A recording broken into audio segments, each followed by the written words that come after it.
Hello, and welcome to the PlayMu Talking with Team Liquid 2021 stream. I'm your host, Matthew Lee, current president of PlayMu for 2 more days. And I'm joined by, you know her, you've met her, TFT champion, water drinker, pizza eater, Team Liquid data manager, and Liquid Hacks co-founder, Vivian Nguyen. Hi again, Vivian. Hello, it's great to be back. I'm so glad to have you back. It's been quite a ride, hasn't it? It has been. When was the last time we talked? Last time we spoke was in November, I think. I think it was Thanksgiving weekend because I got home I think the day of break, and then we had our stream, Oh, okay. which was Wow, insane. A lot of stuff has changed. A lot of stuff has changed. But how have you been since we last spoke in November? I've been pretty good. Well, obviously I'm still knitting, as you could tell. It is the evening, so I don't have my tea. I usually drink that in the morning. But I do have my water, as you say. Yes, I am indeed a water drinker. I'm also an air breather, as my friends say it. Yeah, things are going crazy. And of course, work, which I think will be like most of what this will be talking about, has been just, it goes at the speed of light, maybe even faster. School has been similar. It is both simultaneously too slow and too fast, as it always is. Yes, I forgot that you were still in school. I trust me, I haven't. I wish I could and just play Monster Hunter. Like I've been hovering over the buy button on buying Monster Hunter Rise for like 3 days now because that game looks so good. But I've just been like, I have 2 projects due tomorrow, and I can't. Yeah, I Monster can't Hunter, that is a rabbit hole that if you are not careful. Yeah, it is absolutely insane. But yeah, that's what we're going to be talking about today. We're going to be talking about games. We're going to talk about representation in games. We're talking about all kinds of video games. And we're going to be answering questions in the back half of the stream. If you have any questions, feel free to type them into Twitch chat. Hi, Twitch chat. And we will answer them later on in the stream. But you ready to get started? Absolutely, I've been ready. All right. Like look, every single time I get to talk to you, whether it's like in public like this or just between us two, I'm always excited. Like this is like a place where we can be casual and stuff. I hate like having to do formal things. It's just it's not my gig. Hell so yeah. We can just jam and do whatever. I'm just gonna keep shuffling these cards over and over again, and you just keep them. We're gonna have a good time. All right, we'll do right. that. Yep. Yeah. So it's been, as we said, it's been a year since the pandemic started, 3 months since we've last talked, and the esports landscape has definitely like changed. It's changed significantly from online broadcasting to whole different kinds of casting and team setups, from some games playing from home while other teams being brought into studios to play. Have you still been, watching games and keeping up with things like the LCS as much as you used to?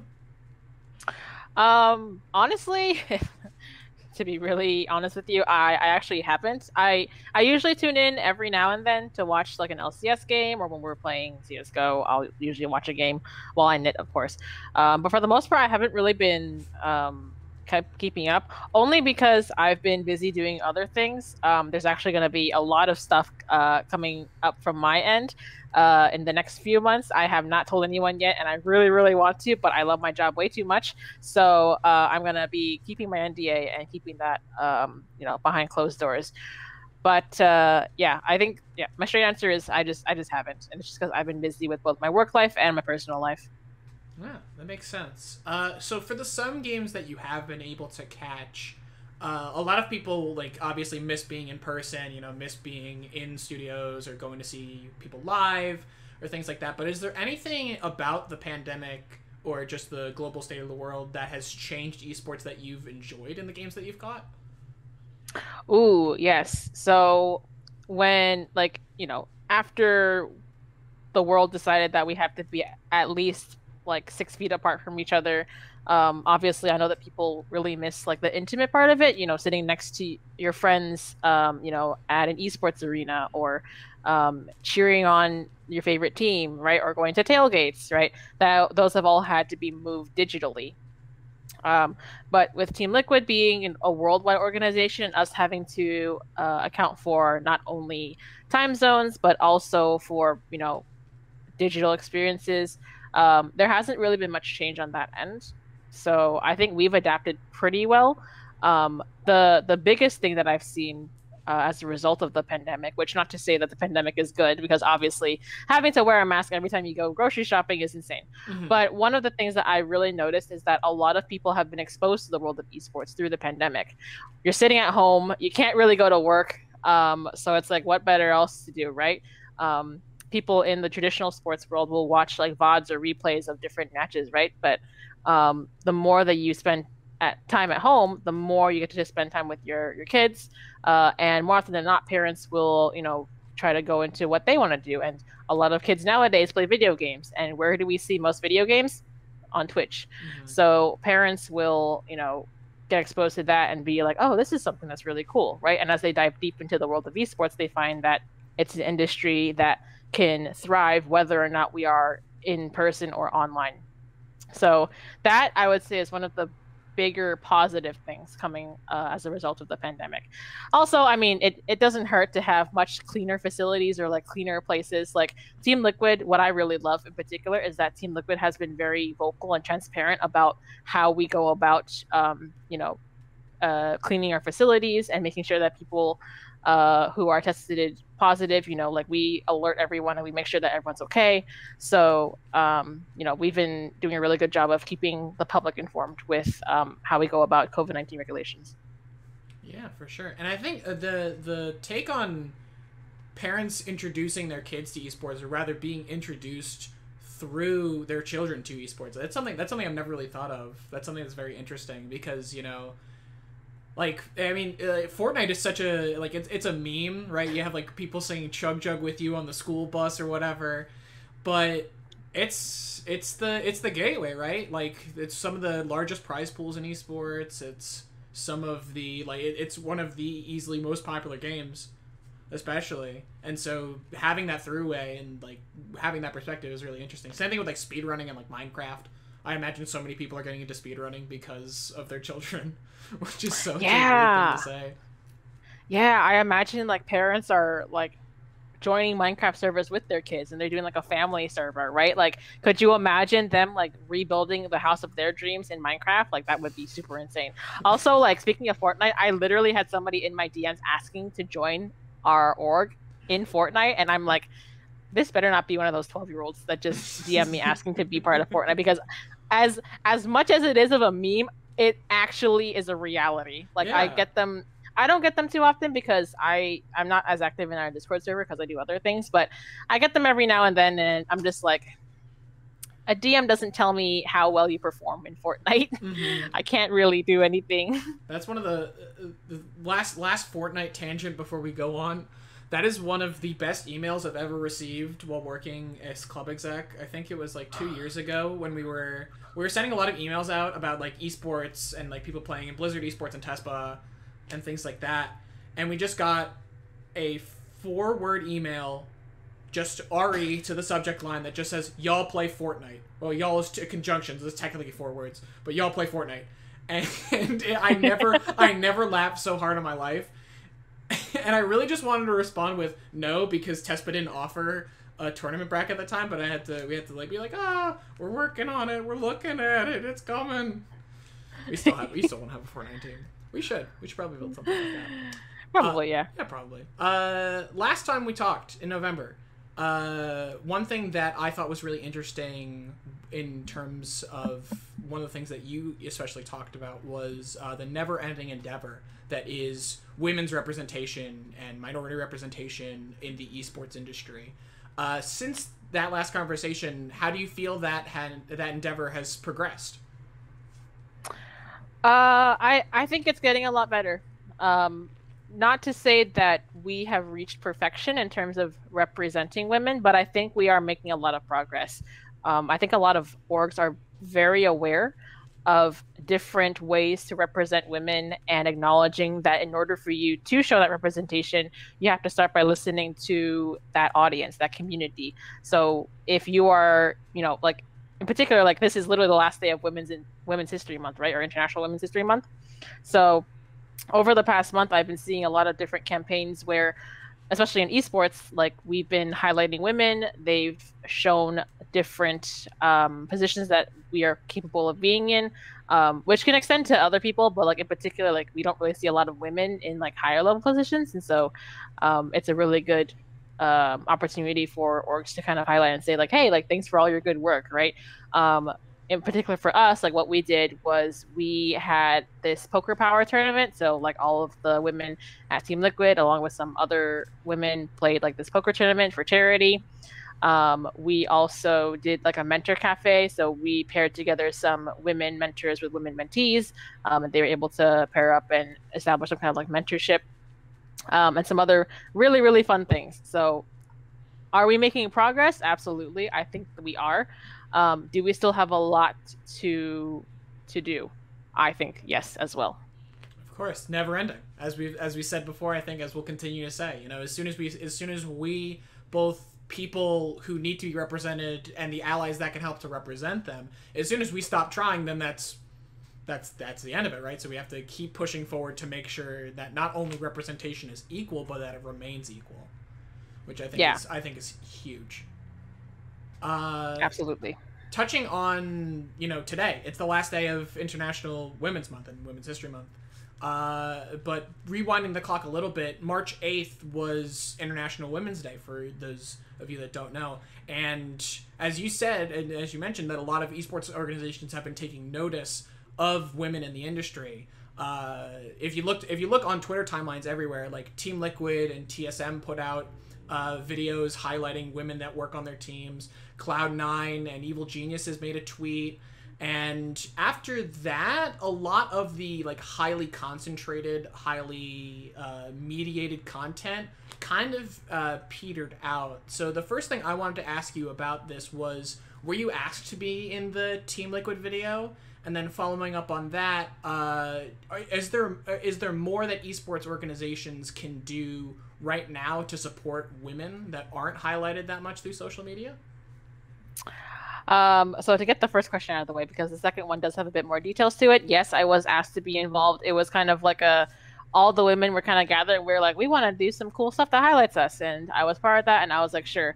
If you look at the video, I'm not featured as like, you know, one of like the features, but I am in like a video that like at the beginning there's like a bunch of video clips that like kind of come together to be one. I'm in one of those video clips, so that's as much exposure as I ever got. Is it you K-pop dancing in your garage? Absolutely. Yes. I'm glad you remember. Like, I'm so glad there are people who like remember from like 2 years ago when I actually did it. So I'm very, very glad to hear. Also, that reminds me that we have basically known each other for like 2 years, which is like insane. That's crazy. I know, right? Even like before the pandemic. So that was like insane. So I'm glad that you caught that. I saw that. I was like, oh, that's me. So yes, I was asked to be involved to that capacity. Everything else, I think, was just everybody else as well. Because some people got to like pick and choose. So it was like, I don't think everybody was involved in everything. We just were like, if you're comfortable with this, then, you know, we're more than welcome to be a part of it. Otherwise, you know, right. So for your second question of how can people do a lot better, I mean, I actually answered this in a women's panel that I was in, like, I think a couple weeks ago. But one thing that I like to make clear with any sort of level of activism is that activism itself is not a competition. There's a lot of times on Twitter, and especially in like discourse surrounding you know, women and LGBTQ, that if you do something a certain way, that it's not as powerful as if you did something else, right? Donating $5 is more powerful than just retweeting, right? Like, I've been told that, which I guess to some degree it does make sense, but I feel like any sort of way to spread awareness and promote change is great. So whether that's amplifying voices, whether that is bringing women on panels that aren't just about women in gaming, which is really ironic, right? Whether it's making petitions, whether it's, you know, showing actual change in your own like company infrastructure too. I think that those are really powerful steps to better incorporate women and other minority groups. So that's like my 2 cents on how I think people could make change in where they are. Yeah, definitely. I know a lot of, and this happens a lot of the time with any sort of national recognition, whether it's Black History Month or like Holocaust Remembrance month, or Women's International Women's History Month, where a lot of the point of that holiday is to highlight and elevate not only like content creators and people, but just the concepts that activists and people are trying to put forward all the time. But do you feel that like once things like International Women's Month and Black History Month, once those are over, then a lot of times it's very easy for movements and activism to sort of fall silent to the public ear for like 11 months? Yeah, you make a very valid point. I think like obviously like that 1 month is like the time to shine. That's when the stage is sort of open for that particular minority group. So whether it is the Black community, whether it's women, whether it's the LGBTQIA plus community, whether it's Asian Americans, as we've seen in like the past, like there's been a lot about the whole Stop Asian Hate, and as much as I do that Mm-hmm. I've been very vocal about this. So I think it being silent, while it does kind of mean that there's going to be less awareness spreading about in terms of like public, I think privately there may still be a lot of different changes, right? So, maybe people don't promote resources as often in public after the sort of like movement period, but maybe in private or internally there are things in the works that are going to showcase that this is not just a 1 month thing, or this is not just a 1 week thing. This is like a year long, every day. Like we should have had this before, but because it wasn't amplified enough, or like people just didn't bring it up, like we're gonna do it now, right? So that's kind of how I'm seeing it. Yeah, no, definitely. And I think that that's huge, to make sure that, people of all like size, shape, ability, gender, race, etc. are represented all the time. I think is one of the most important things that we can do, not only as people in the esports community or in the gaming community, but just as people as a whole, right? Like we're on a big blue and green ball filled with just all of us, and if we can make it like more encompassing and more inclusive to the people that are there, like it just makes everything better. It just makes too much sense, which is why people don't do it. Yeah, it's insane, right? You think basic human decency would be basic and needed and And like decent, like yeah. one thing that you touched on, and that you are honestly one of the coolest people on, is you're really good at social media. And you're someone who, when we talked to you last time, gave a lot of tips about networking through social media and representing yourself and creating your own brand on social media. And you're someone who puts a consistent and constant effort into personal branding. With that, presence on there, do you ever feel like you're pressured to exclude or not post about topics, such as like esports organizations controversies, like the stuff that happened, I don't know, like a year ago with like Double Lift and Team Solo Mid, or social issues like the current Stop Asian American Pacific Islander hate? That Do you ever feel pressured not to post things like that by like bosses or anything? Well, I tried to put my shoulder on my desk and I missed entirely. Um, so my personal account, despite it being very clear that I work in esports and I do all these things, um, it's mostly just like my own tweets. It's literally just like, what am I thinking of that day? And then I just kind of post the tweet and just forget about it. When it comes to things that I don't tweet about, I try to be mindful of everything that I write about, right? So I don't know if I can safely say everything is free reign. Like I can't really safely say that, like obviously the controversy with Double Lift and TSM and Lena, like I don't think that there's anything in the way that stops me from tweeting about it. But if I were to tweet about it, I would have to be very mindful and understand that in order for, like, for me personally, if I'm going to talk about that on my own timeline, then I want to make sure that I have all the information first before I state my opinion, right? That's my approach, really. Other than that, anything that's a little more obvious, like things about Stop Asian Hate, I don't know if the audience can tell, but I'm an Asian American. So, I think for that, like that, I can easily take the more educational route because I know what it's like to live in this world as an Asian American. So that one's a little bit easier to navigate compared to something that's at the org level or something that is more controversy. Personally, in regards to like esports things, I don't really touch the competitive side just because that's just not in my interest, which is perfectly fine. Even if you work in esports, you don't have to be necessarily competitive or focus on that. You can be community focused or academic focused and still work here. So short answer being everything is free reign, but there needs to be thought behind the tweets first. Yeah, definitely. I think a lot of people that are very critical of sites like Twitter and Reddit are very quick to point to the fact that a lot of times people will make comments, and people with a lot of influence on those sites will make comments and claims or chime in on issues that they don't have the full picture of yet, and often use it as just sort of like a knee-jerk reaction to events in order to like not just to say like they do it for the money or to get like advertiser revenue, but oftentimes they just do it for attention or do it because the topic is hot rather than because the topic has all the information revealed on it.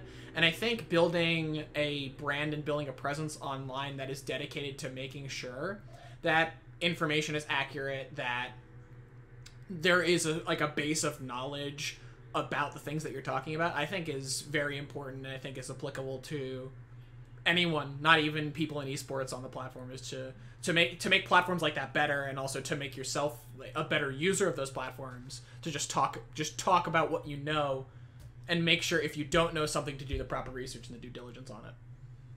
Exactly. Yeah. You brought up a really good point also about people chiming in on conversations because they're like a hot topic or they're trending. I have noticed that a lot of people tend to do that. Like if you see something on the sidebar where something is trending and people feel the need to put their voice in and like put in the proper keywords in order for engagement, right? There's a lot of like this corporate sort of like very mechanical, complicated, complex kind of formula that people think of in their heads where it's just like, if I tweet about this, then I'm going to get so much engagement, blah, blah, blah. And that's true to some degree, right? But by feeding into sort of that algorithm or sort of that need to always be on trend or always be relevant, it comes at the cost of authenticity. If you are only replying purely because you want to stay relevant and not because you genuinely care about the subject matter, then I think that has an effect on personal branding as well. Yeah, I think that's totally true. Like making your brand be like the quick draw rather than the sheriff, essentially. Exactly. To use a very loose cowboy metaphor that I know nothing about, other than the words quick and sheriff. It works. It works, sure. Still talking about social media, right? The space, as we've clearly mentioned, has a lot of pitfalls, and people can feel sort of like a pressure on them when their name is tied to a professional organization, whether that's a traditional sports team, an esports team, a company, a school, anything like that. I think that you navigate that space really well. As you said before, you post with knowledge and background, and you post a wide range of things on your timeline. Like if people want to know what I'm talking about, at Vivi Contrast on Twitter, it is amazingly eclectic yet somehow connected. Like you post K-pop dance videos, messages about social justice, Team Liquid news and updates, like 15 blue emote gifs, and news and updates for like positive mental health check-ins. And then also you'll be like, next second you'll talk about like, hey, this is important, your feelings are valid. Also, drink water, breathe, drink water. And the amazing part about that, right, is that, again, while it all seems sort of eclectic and disconnected, it's all part of your brand. You sort of made this consistent Charlotte's Web of just like a bunch of different things that are like loosely connected to the central Vivian, but you make it seem like it all has a home there, right? And while, you know, you start out on a platform, while you are building that identity and like sort of creating that web, did you ever have anyone, whether it be like a coworker or someone in the industry, that's like questioned, that's like, why are you posting this? You know, why are you K-pop dancing in your garage? Like, why, like, what's with this blue emote? Is there anyone that's just been like, why are you Vivian, essentially, on your Twitter? Fortunately I haven't. I know that there are some people that do get that, and I do get personal DMs of being like, this person said that my tweet was out of line. So, and I'm like, I don't know, it looks fine to me, right? Fortunately, I haven't had that. Also, thank you, by the way, for all the praise. I mean, when I go about my tweets and stuff, like, I don't consciously think about, oh, what fits in the Vivian brand, right? I'm not consciously thinking about that, and I think that's kind of the beauty of personal branding, is that it's so unapologetically you that you don't have to think about whether it aligns with your brand or not. It just is, right? Mm-hmm. So, all, if not most of my things, I mean, look, as far as I know, I've never gotten a DM from my boss being like, your tweets are trash. So I'm going to assume then that I am not in trouble for tweeting anything. So that's kind of the answer to that. Also, like, I wanted to also touch on what you said earlier about how if your name's tied to a company or an org or whatever, right? Especially if you list that in your Twitter bio, this will disappoint some people, and I'm sorry, kind of, to disappoint you, but when you put tweets are my own or thoughts are my own, that does not that doesn't excuse you from your tweets from representing your company. Like, I heard this from my now former boss, because sneak preview, I'm actually going to be moving to a different position in Team Liquid. But I know, insane, right? My former boss, we have a weekly, and he told me about, oh my god, there's a motorcycle outside. He told me about how people are putting like thoughts of my own or tweets of my own in their bios, right? And I was like, oh, that's really cool. And he was like, yeah, I don't buy that. I'm like, oh, really? Why, right? Because I was under the impression that if you had put tweets or thoughts of my own in your Twitter, that your timeline is independent of the company, right? It does not represent the company. But even then, like, no matter who you are, even if you don't put your job in your bio, you are still inherently representing your company outside and online as well. So that doesn't negate any sort of things that you say. Even if everything you say is really nice about the company or you or anything, even if it's not related to the company at all, you are still in a way representing your company. So, you know, yes, like, this is all like 100% me. Like, that's just all my stuff. Like, whether I'm tweeting about my K-pop covers, whether I'm tweeting about blue emotes, that thread went wild, by the way.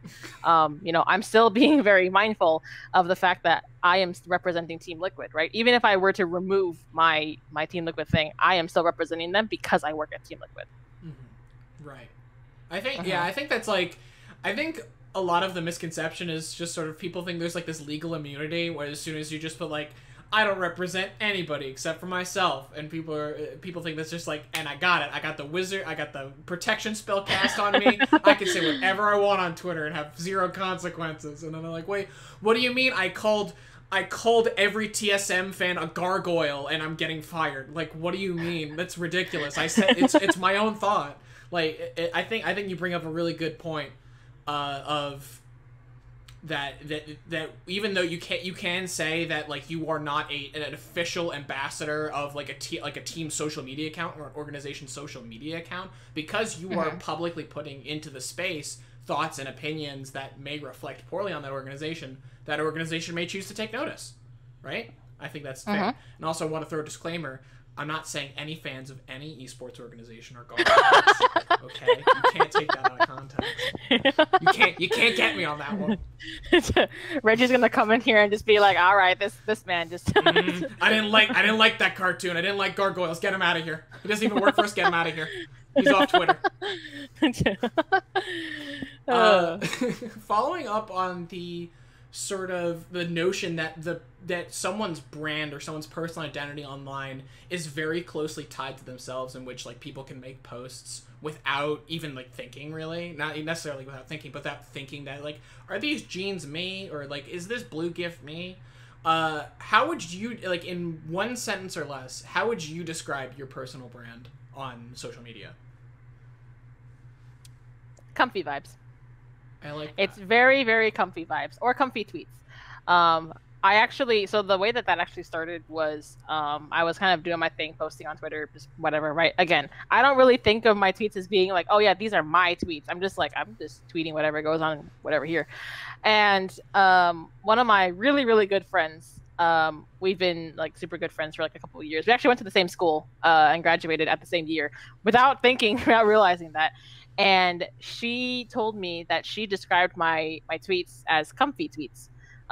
I don't know where she got that. I don't know what like made her think to describe that, but I was like, you know, now that I think about it, yeah, I mean, compared to a lot of the tweets that you see from other esports professionals, I guess you could say mine are pretty comfy.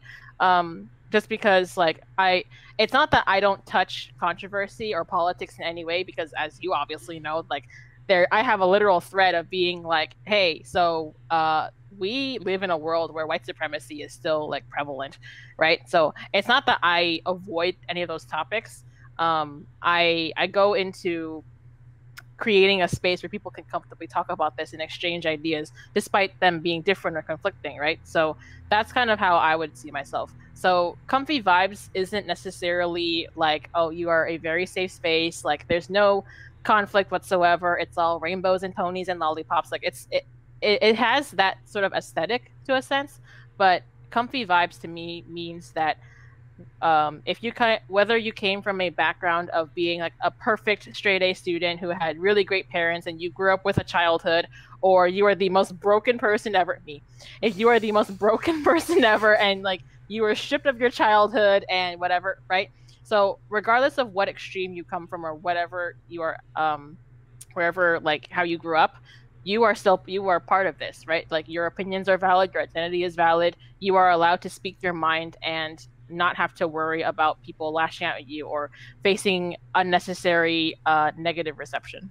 Yeah. So that's probably the best way I would describe my brand. It's like a Twitter blanket for it, where the real world still happens, but people can tackle it together. Exactly. Right. Yeah. So it's a big Twitter blanket. Sometimes I nudge over like a Twitter cup of hot chocolate or tea. I don't know, or coffee, whatever people really love. It's a warm drink of some kind.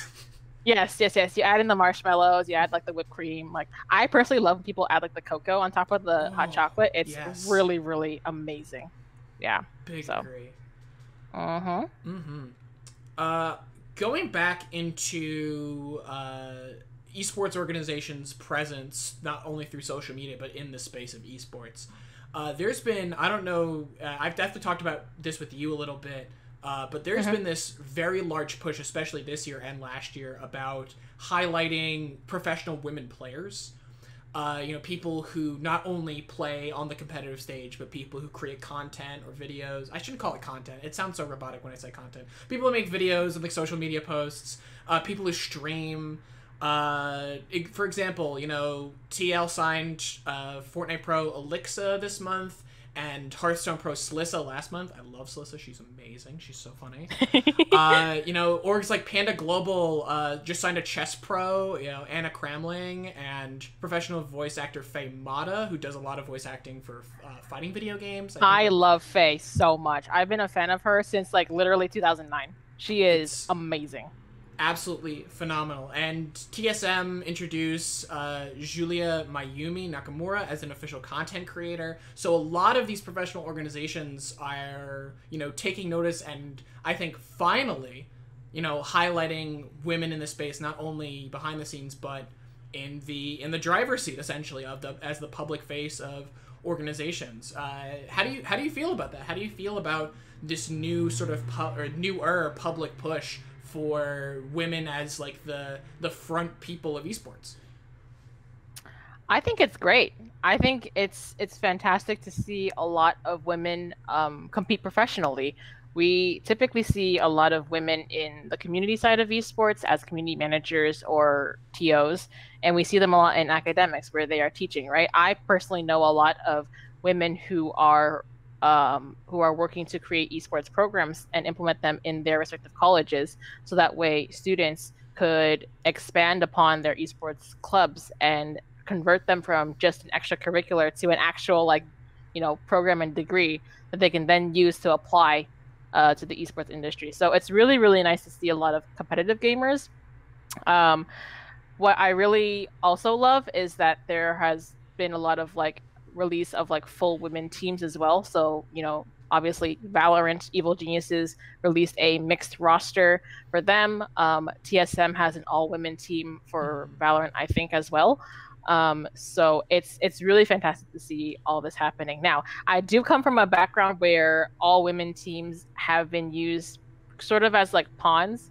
So it was less about representing women in gaming properly and more about having women in the professional scene for the sake of having women in professional teams, right? And one of my good friends, Kudo, actually made a documentary highlighting some really, really old all women rosters and how that failed poorly because of their marketing strategy. So, to know about that beforehand and to see the progress that we've made since then, where we are actually hiring women and they are representing who they are in their games, I think is amazing. So I have almost nothing but positives. Yeah, and to top it off, I think also CLG and Cloud9 have also started to introduce all women rosters, especially for Valorant, which is, I think, huge. I think it's amazing that, because usually in years past, especially in LCS and Counter-Strike, we'd see a one all-women team and then just have that go in, not work out, and then just sort of have it be dead for a long Yes. time. And now I'm noticing that especially with Valorant, since it's a newer scene, a less established scene, that there are more all-female and mixed rosters coming up out of the woodwork, not necessarily as oh, one team has it, we have to have it, one team has it, we have to have it, but it's sort of pushing up and elevating the space as hey, this is a space for not just dudes and people who choose to identify as dudes. One thing that I noticed, because I did a lot of Twitter research going into this, Clearly, just looking at you have described my tweets to the T. It's only people from 2 years ago remember that I did K-pop covers. Only people from last year know about my other things. So you definitely do your research. I've been doing the Pepe Sylvia board. I've been making all the links. I've been cross-checking the tweets, and I've noticed that this push for women as the face of esports has happened within the last year, 2020 to 2021. Why do you think right now is the time that esports organizations are finally making that concentrated push more than ever? Because we have lived in a world where our culture shifts and changes rapidly. If you compare how gamer culture, we can talk about culture in general, the way we use words, the way that we talk to people. If you compare now to before, we've made lots of progress, right? Remember when "that's so gay" used to be an insult that was normalized and had no consequences, because people just were oh, it just sounds normal, right? And nowadays, if you say that, it's no, that's actually insulting, right? Or some people have said some slurs, right, that are really normalized. We're talking the R word, the N word. Back then, there were no consequences for saying them, and nobody really enforced any consequences, and so everyone was just kind of under the assumption that it was just okay to say, right? Whereas nowadays, if you say any of those, you can best believe that somebody's gonna come after you, whether it's K-pop fan cam armies or anything of that sort, right? They will come for you, right? And rightfully so, because we're all about trying to push each other up.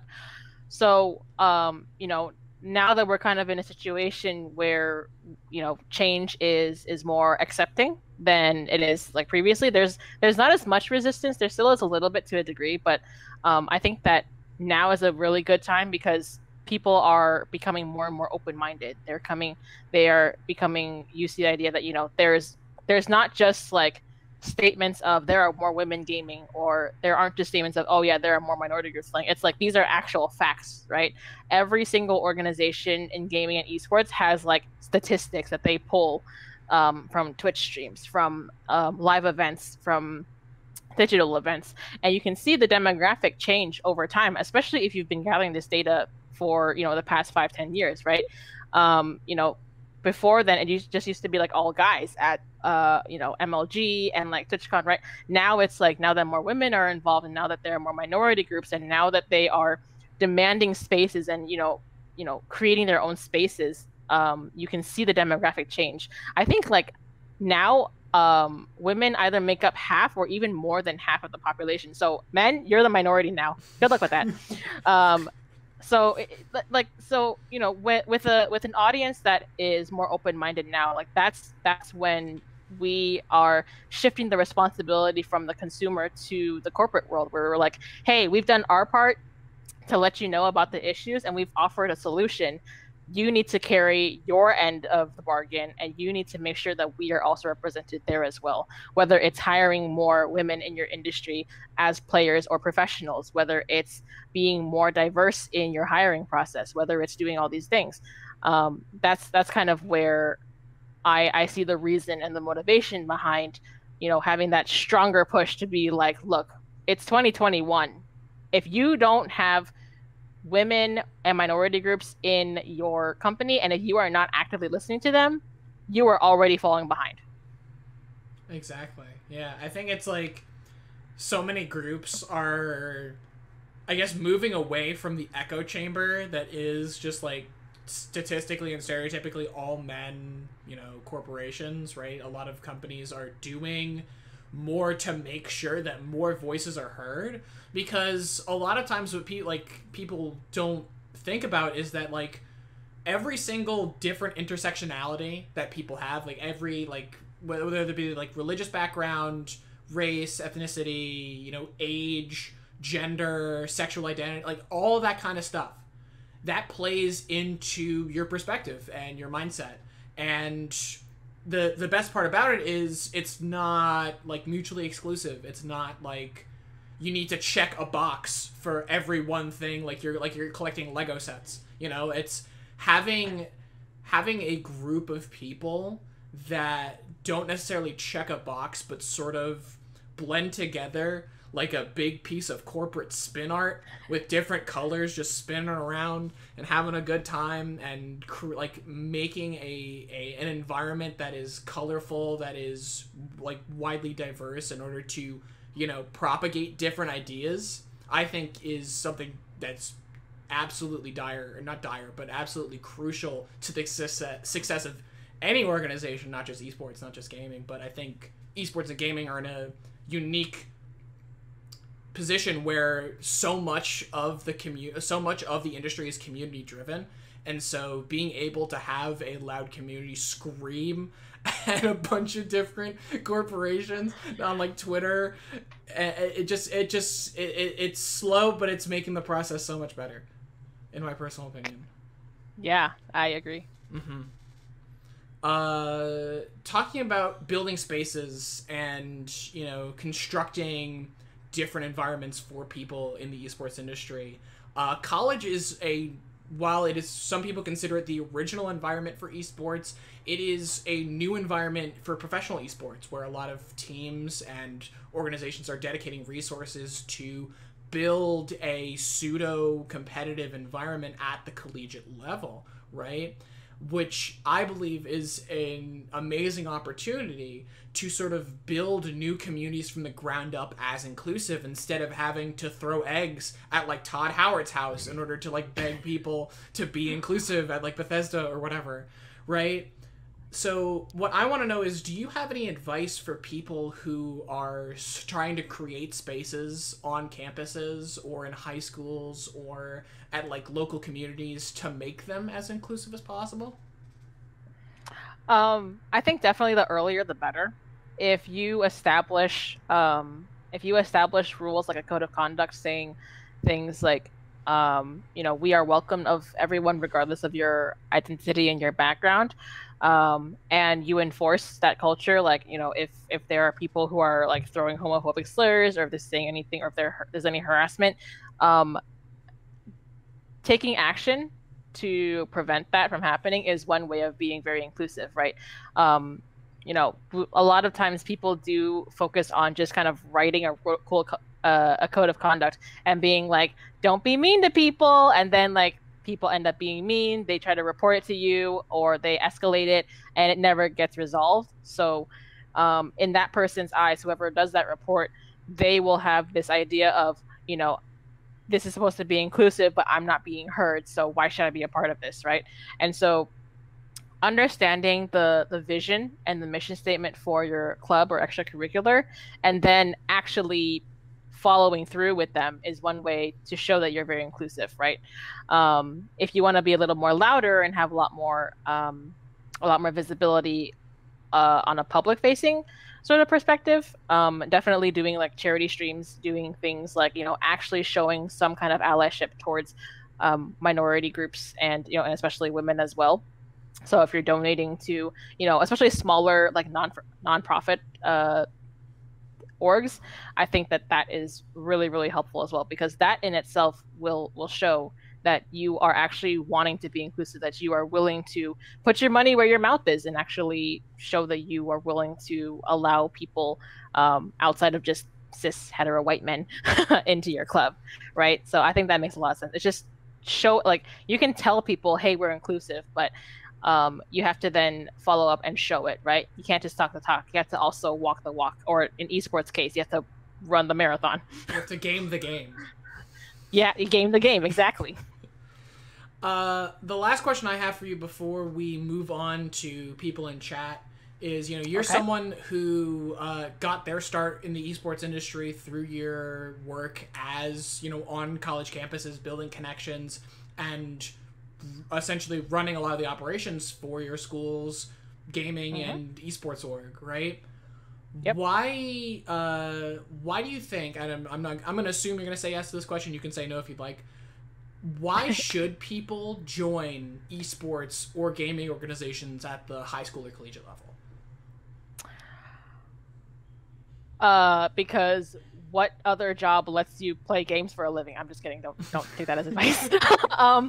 I mean, like, one thing that people aren't realizing is that esports and gaming, the foundations of it are technology, right? And that's kind of a bridge that can be tied to other industries as well, in particular the tech industry, which is all the software engineers, the Facebooks, the Googles, the Apples, all that stuff, right? So one is the competitive aspect. Like, people just like the thrill of just, competing against people in games is like amazing.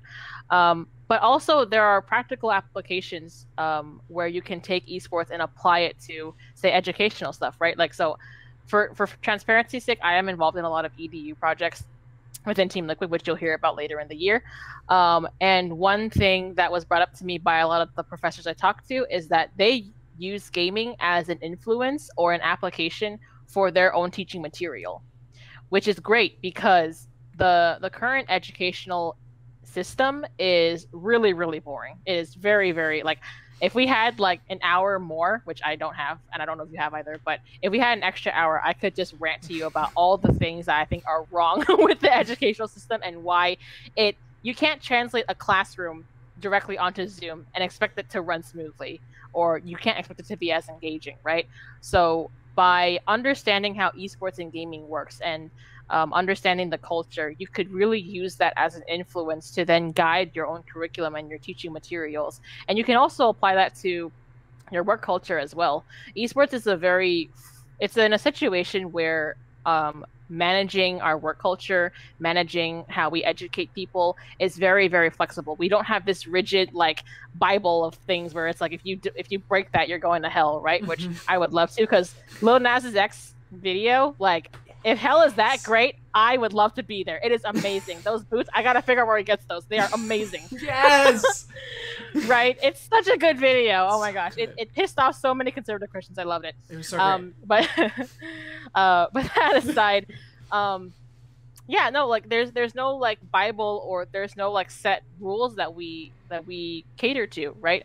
We are at the point where like employee experience is its own occupation, because people are trying to find new ways to engage with their audiences, to engage with students, to engage with employees. Like that's why it's so important. Esports and gaming, again, like we are in a position where we have the potential to, gamify lots of aspects and make it so that it's not only enjoyable, but also delivers the educational message, right? Like, wouldn't it be cool, like, if you were to walk into, well, when we can all be, like, together again, if you could just walk into a facility and just, like, have them scan your eye and act like you're, like, in the Matrix? Like, wouldn't that be super cool, right? You take all these pop culture references and you add them to your work culture, all of a sudden, boom, it's, like, 500 times more engaging than if you just walked in, swiped the card, or whatever. So what I'm trying to say is that, the question is, why should people, invest in esports and gaming, or, be a part of it? It's because we are pioneers. We are innovators. I mean, that might be specifically Team Liquid because we are innovators, but, we have like free reign to just do whatever we want, right? Like if it wasn't as flexible as we say it is, Liquid Hacks probably wouldn't have been a thing, right? Because that was me being like, okay, well, traditional esports events are kind of boring. I don't want to hear the same 5 people talk on a panel about the same 5 things and answer the same 5 questions with the same 5 answers. I don't want I don't want this sort of weird back and forth, like professionalism kind of thing. I don't want networking events where the only reason you go is because someone really famous is there. I want genuine connections. I want there to be new things that are more refreshing, right? That's where that kind of comes in. So yeah, that's kind of my take on the why. And if that doesn't convince anyone, then I don't know what will. That's very fair. While I deliver this zesty response, if people have questions in chat, please start asking them, and then we'll answer them to the best of our ability. But I think that's definitely huge, is reinforcing the fact that we are innovators, and people in the gaming communities and the esports communities, they're people who can not only experience things unique to the medium, but also create things unique to the medium and appreciate things unique to the medium. And so I think having school culture and work culture reflect some of the unique things that we get to do in gaming, I agree, would be really cool. I mean, I don't really want my work to, like, wherever I end up working, to have, like, my retinal scan, because, like, that's, like, creepy. But I would be lying through my teeth if I didn't say that I wouldn't love to retinal scan into work every single day. Yeah, right. It just sounds super cool, right? It does like sound super you go to your cool. desk, you see like all these panels just show up, and you're just like, yes, here's my workspace. It's like just an average day. Oh god, what's the Tim and Eric video? Oh man. Celery Man, where it's Paul Rudd at like an isolated workstation just printing out stuff and like running programs and stuff. It is one of the funniest things I have ever seen. I want my workstation to be like Paul Rudd. I want a Paul Rudd workstation wherever I go. You will need to send me a link to that if that's on YouTube or something. It is on YouTube, and I will send it to you as soon as we hang up this call. It is one of the funniest things I have ever seen in my life. I love it. We love to hear it. And then literally as soon as you're done, I'm just going to ask you, can I get a printout of Oyster smiling? And you're just going to be like, I know what that means. I get yes. The reference. I get the reference. Yes. I would love it. Amazing. I'll check the email really quick to make sure to see if... Oh, I can't check the email on here.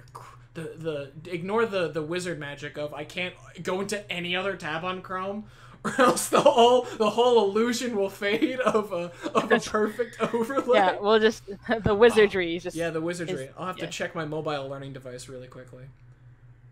Yeah.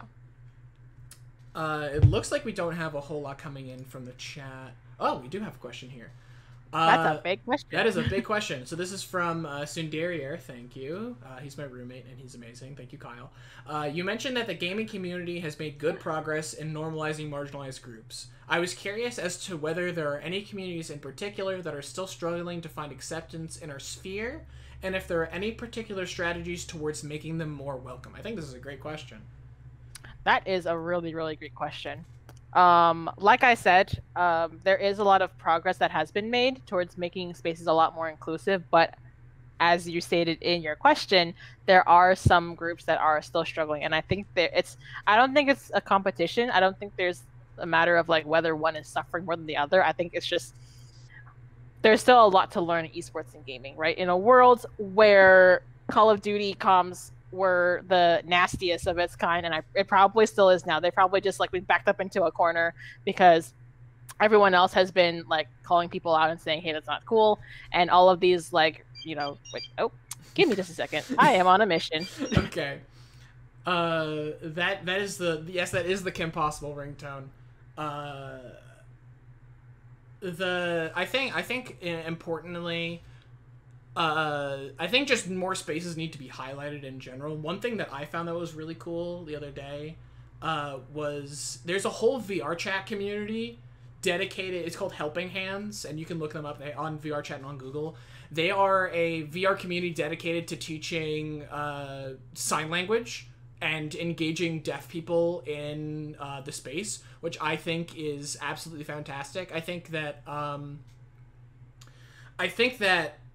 having sort of an opportunity to take the visual part or virtual reality and sort of expand upon it and make sure that, people that aren't normally included in the space, people that aren't like ability neurotypical and like heteronormal, like all of the normal traits that a lot of people will put out in society, to make sure that those people are represented through highlighting them, through presenting their content, or I stop saying content, their videos and their ideas, and making sure that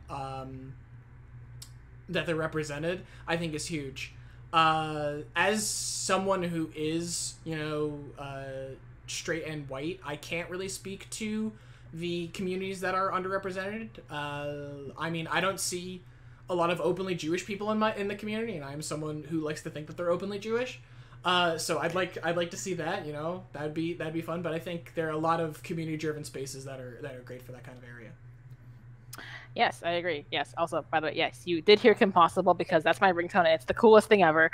My mom's gonna come home and realize that I bought her a bunch of food to eat for dinner. So that's great. Amazing. Yeah. It's the grilled cheese I told you about earlier today. Yes, from the melt. I'm so excited. Do you have time for one more question before we sign off? Yeah, but I would also like to quickly address the previous question. Yeah, sure, go for it. That. So yes, there's a lot of work that needs to be done. Lots of people are struggling. In particular, there are people like I can't speak on behalf of this, but I know that the trans community has been fighting, and I really do mean fighting, for their presence, especially in places like Twitch. I'm not sure if you're aware, Matt, but there has been a campaign for a trans tag. So if you notice, like on Twitch, people will often put little tags like LGBTQIA+ or AMA or whatever. And for like the past couple of years, there's been a demand, and I really do mean a demand, for a trans tag. It has gotten 6,900 votes on like a community on Twitch, and there hasn't really been any progress as far as I know. And it's confusing, because it's like you have a tag for every single League of Legends champion and every Apex Legend champion and every Paladin champion, and yet we can't get a trans tag, right? Mm-hmm. And considering that today is today is trans, yeah, today is the Trans Day of Visibility. I'm baffled. I'm Speckeldorfed. I'm just so confused as to why it hasn't been implemented yet, right? So obviously there's that's going on. In terms of Asian Americans in particular, right? Like even then I feel like there's not enough presence there either, because there's so when we think of Asia, we think of just this whole continent, right? But when we see a lot of representation, in particular in esports and gaming, we see mostly East Asians. We see Chinese, Japanese, and Korean. Those are the top three. But more often than not, we then kind of like as a culture have sort of erased the idea that there are more than just East Asians. So, I'm talking like Southeast Asians like me. I'm Vietnamese American. I have friends who are Filipino American. I have friends who are Thai American, who are, they're from Southeast Asia, from South Asia, from North Asia, to like literally every other direction of Asia outside of East Asia. So I feel like there needs to be more representation there, right? Like whenever I see someone as a Southeast Asian, like if I see them in a panel, if I see them like anywhere representing gaming, I like almost cry, because I'm like, hey, you look just like me. Like, that's amazing. That shows that I'm valid, right? So definitely could be, there are a lot more steps that could be taken to better represent these groups, for sure. Yeah. All right, so one final question before we sign off, and this is from Donya. Donya, thank you. I'm like, Donya, Donaya. Donya is cool. Thank you, Donya. With the gaming industry being super innovative, what are some things that you wish you can change? For example, things you would like to make a huge impact on. That's a good question. Also, Donya is my really good friend, and she's also my neighbor, which is fantastic. So thank you, Donya. Thank you. What are some things that you wish you could change? Besides the obvious of having on-site events where people could be within 6 feet without, spreading diseases and whatnot, I want more spaces that are like, kind of like the comfy beds I mentioned earlier, right? I want more spaces where people can play games freely with their friends and stream without having to need to like gatekeep or do anything like that, right? There's no one way to play a game, much like there's no one way to create a game. So I would really love to have that kind of culture be a little bit more present. Just provide spaces where people can just chill out, have fun, come back from work after having a super long day, and just hang out with people, right? And in particular, like specifically, I want to see a lot more authenticity and sort of like genuine personality from people. As esports becomes an industry and as gaming becomes more of an industry, a lot of corporations will kind of like, I guess, businessify, if you will, a lot of different things that were typically meant to be just social events. So, like I said before, with networking events, networking itself isn't inherently bad, because networking is just the act of getting to meet people, right? So if we think about, if you and I were to go to a PAX, which I'm holding you up to that promise, by the way. If we were to, go to PAX and then go out to eat dinner, right? Like, you and I both know, like, for the past 2 years, we've had nothing but genuine conversations. Like, we've just had a blast just talking to each other, right? That's the kind of energy that I want to see in a networking event. We were networking, but it's like, it's just natural. It just happens, right? And for some reason, somehow, when we think of networking events now, especially in esports and gaming, where networking is more career focused, it kind of loses that authenticity, and people then feel less like they want to meet people out of just desire to learn about people's stories and backgrounds, and more just about how to gain those stepping stones into your career. It becomes more forced. It becomes more artificial. It becomes kind of a, here's my resume, have fun, and then you leave, right? Like that's one thing that I wish would genuinely change. Is just I hate like just seeing people just following each other on Twitter because they feel like they have to, right? Mm-hmm. And it has bled into the Twitter timeline also, where I'm reading through these tweets, and a lot of them have patterns that are similar to wanting to conform to an algorithm so that they would reach more people, or they speak in a way that is less authentic and more just about here's this thing about game publishers, blah blah blah, right? It's less authentic, right? Mm-hmm. So in general, I would love to see a lot more authenticity, right? And sticking true to people and their own brands. Like you would think something as cheesy as be yourself would be something so simple to follow, and yet somehow by people trying to create programming or trying to, force a brand, Mm-hmm. you start to lose yourself Yeah. in a And the in a music in world the where you're moment. encouraged. Yeah. Right? Exactly, right? So that's kind of what I want. Like the the best people that I've ever talked to and who have stayed friends with me for the past like 1, 2, 3 years that I've been in esports have been people that have been genuine, like, to themselves, right? They don't care about the status quo. They don't care about having like a certain number of followers. They don't look at the numbers or anything. They just want to have a community. They want to Mm-hmm. be with people, and that's really all that matters. Right. Yeah. I think that's huge. The one thing that I want to talk like the what I think about innovating in the gaming industry is one word: accessibility. I think that there has been a lot done in the past few years to make gaming more accessible, whether it is hardware things like the Xbox Adaptive Controller, that is a fully programmable controller that people can get, or things like sound subtitles in Minecraft, or assist modes in difficult platformers, or adjustable difficulties and things like that. I think that the more access people can give to games, and specifically the more normalized we can make it, the more inclusive we can make that accessibility. Because problems with things like the Xbox Adaptive Controller is it's more expensive than the base one. It's more expensive than a base Xbox One controller because it's not the normative design, right?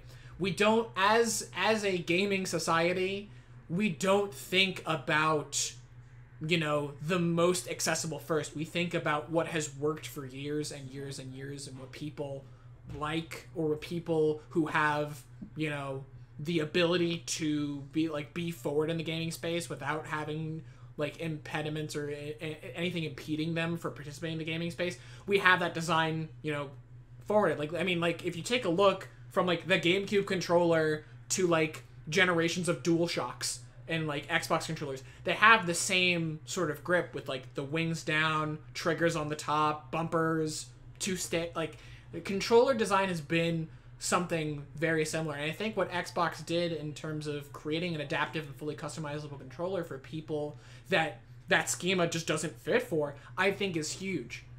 I think there's still more that we can do to make it more affordable, more normative, and just other software features that can be introduced to make gaming for everybody, which is what it should be.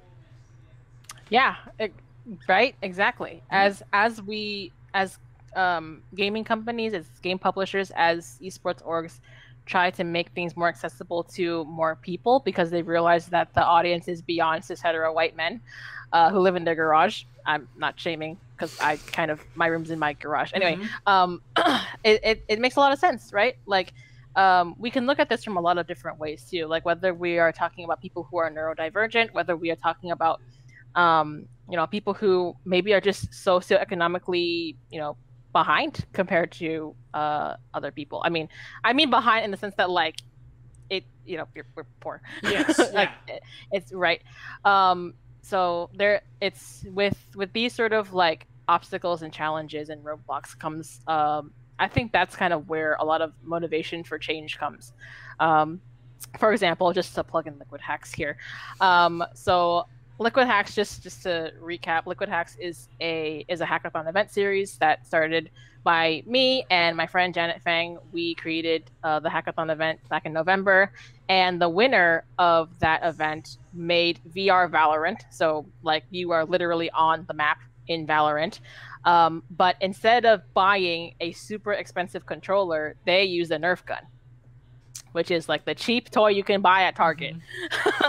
And they turn that into experience, right? And like that's something like it sounds super cool and super hype, but like the roots of it is that look, nobody can afford like having a VR helmet, which is already expensive as it is, and the controllers and the accessories. So they are making do with what they have, and it became successful because people are like, "Oh my god, this Nerf gun Valorant thing is super cool. You guys should win." And they did. Mm-hmm. So, that's just one of the many things that the many ways that we can go about changing the way that we perceive gaming. And like you said, like the only reason why these sort of special controller designs and all of these different features of games aren't available at the same price that, you know, typical or like normal ones are is because we haven't, I don't think we've done a good job of normalizing it.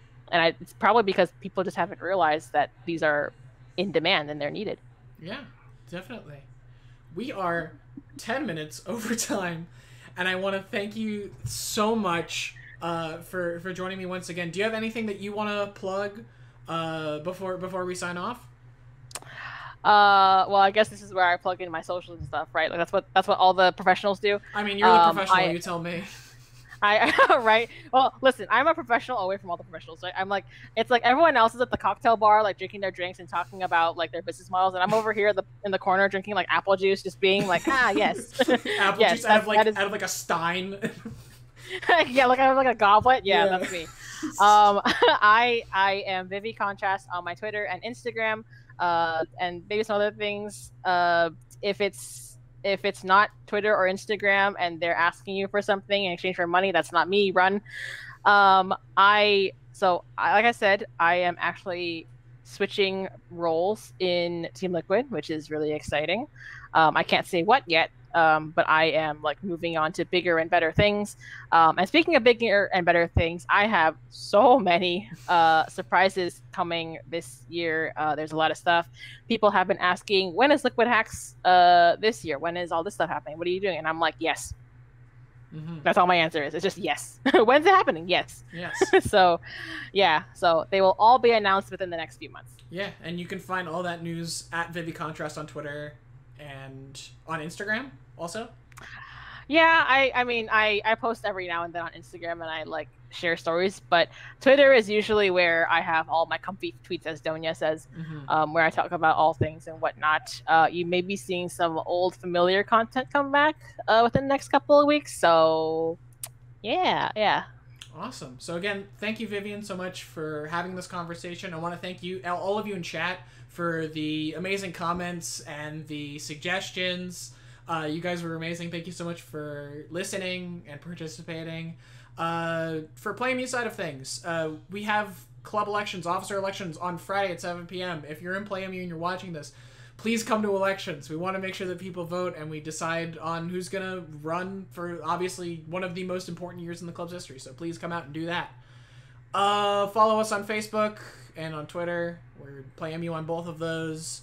And if you like gamer merch and you like these headphones, you can find them at Steelseries.com. We are brand ambassadors for Steelseries.